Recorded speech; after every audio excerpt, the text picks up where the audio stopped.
Hey everybody, this week's Torah portion is Parsha Beshalach, and in this week's Torah portion we find some very stressful situations that the Jews are put through. The Torah portion starts out with the Jewish people being chased down by their Egyptian former masters. And shortly thereafter they're faced with a choice of whether or not they're going to go forward into the water with no chance of survival, or head backwards towards an Egyptian army with no chance of survival.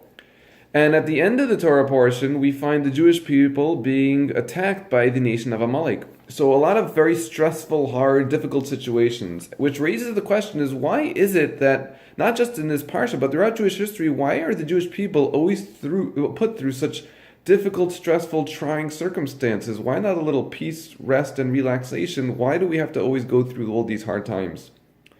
And when I think of this question, I'm reminded of something that was said by Jason Taylor, former player for the Miami Dolphins. And he said at his Hall of Fame speech, he said the greatest compliment he ever got was when Bill Belichick would put a target on his front, back, sides, and everywhere else on his body and tell his players, get that guy out of the game.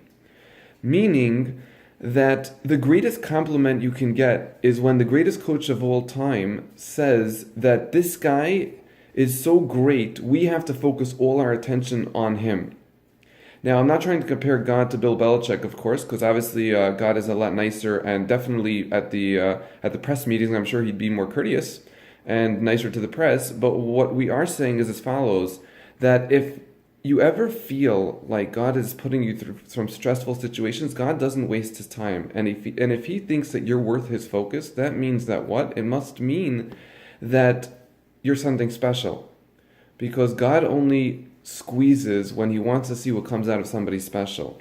And that's really how it is for the Jewish people throughout history. The reason we've had to go through such enduring, stressful, hard situations is because God knows that we have a tremendous amount of potential. But the only way to actualize that potential is when we're put through those trying times and we see what we do when we rise to the occasion. Hashem should help us that we should be able to overcome those tests that we have and rise to the occasion and show that we are really worthy of the focus that he has given us throughout history and throughout our future. On behalf of Makar, have a Shabbat Shalom.